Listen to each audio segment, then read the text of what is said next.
In 2010, Universal Creative sent shockwaves through the theme park industry when it opened up an extremely successful and groundbreaking Wizarding World of Harry Potter at Islands of Adventure. Anchoring this game-changing land was an attraction so incredibly innovative that Disney and Universal are still in a cutthroat competition to this day. Fast forward to 2025, and after several expansions to the Wizarding World, Epic Universe debuts the third fully immersive land and their next major attraction, Harry Potter and the Battle at the Ministry. Does this state-of-the-art attraction hold up to the extremely high bar set 15 years earlier, or does this new adventure soar towards greatness only to lose its magic along the way? Join me as we dive into a full review of Harry Potter and the Battle at the Ministry. Normally the worst part of any ride is standing around waiting till you get to the ride or pre-show to begin your journey. However, you can make an argument that this attraction's queue is the best part of the ride, which is great because chances are you'll be standing in for it for a long time. You begin in 1920s Paris, and thanks to walking through the Floo network, you are transported to London in preparation for Dolores Umbridge's trial following the events of the Deathly Hallows. The queue is so incredibly detailed, looking identical to the sets you saw on the big screen. Eventually, you'll find yourself boarding a spellbinding elevator that'll whisk you straight into the depths of the Ministry of Magic.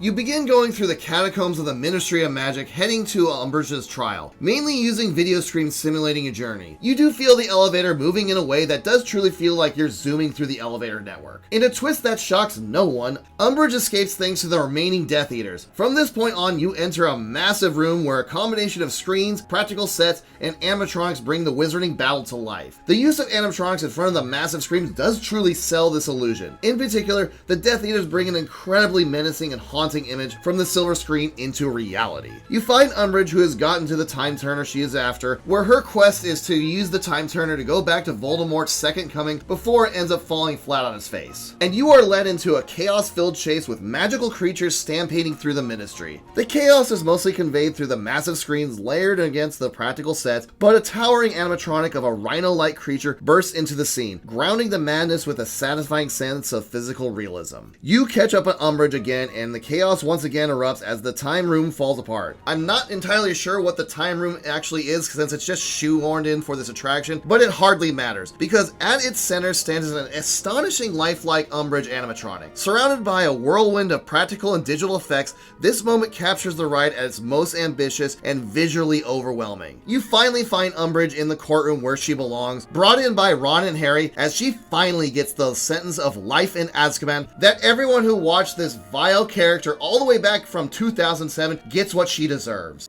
Now, typically in my attraction reviews, I talk about where you should sit on the ride, and since this is a dark ride and not a roller coaster, really doesn't matter. However, a much more important question is when to ride. This may evolve as the attraction gets older and wears off its newness factor, but in the inaugural year of 2025, Harry Potter and the Battle at the Ministry is by far the most popular attraction at Epic Universe. Donkey Kong may get a higher wait time due to his lower than ideal capacity, but wait times are still not far behind with a much higher capacity rating and still drawing lines between 2 to 3 hours in length. Harry Potter is still a massive franchise, drawing in monumentally huge crowds. So without forking out $150 plus for an express pass, how do you get around it? Battle at the Ministry, like several attractions at Epic Universe, does have a single rider line. However, while it appears the line is much shorter, it moves at a snail's pace, where most people report it really not saving any time at all, if not being actually longer. The true time-saving strategy is waiting until the last few hours of the park's operations for that day and then getting in the line. While you may not need to get into the line right as park close,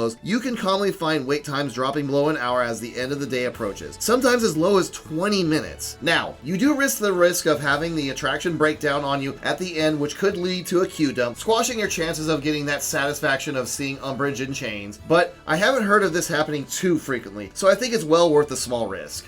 So, what are my final thoughts of Harry Potter and the Battle at the Ministry? Is it worth the constant, massive, multiple-hour wait times it always seems to get? Honestly, no. While I do find the technology incredibly impressive using massive high-definition screens, and that last part is my biggest issue, this attraction relies way too much on its screen to bring the attraction alive. It just isn't as immersive as some attractions out there which blend screens and practical effects masterfully to be one of the best rides in the world. Harry Potter and the Battle of the Ministry just didn't quite hit that mark, along with some clunky dialogue. Of course, Ron. The whole Wizarding World was to see justice served. And while almost all the animatronics are incredibly impressive, this finale just leaves a lot to be desired. However, I don't want to sound too negative, as overall the blend of sets and screens does work very well for some scenes. With that being said, Harry Potter and the Battle of the Ministry still gets a respectable score of 8.1 out of 10. Still a really fun ride, but well short of some of the masterpieces built by Universal and Disney in the past, and my least favorite of the major attractions in the wizarding world of Harry Potter. Well, what do you think of Harry Potter and the Battle of the Ministry? Do you agree with my review, or did I miss something? Drop your thoughts in the comments, and if you're new here, consider subscribing to Park Productions for coaster reviews, park guides, trip vlogs, and much more. Thanks for watching, and I'll see you in the next one.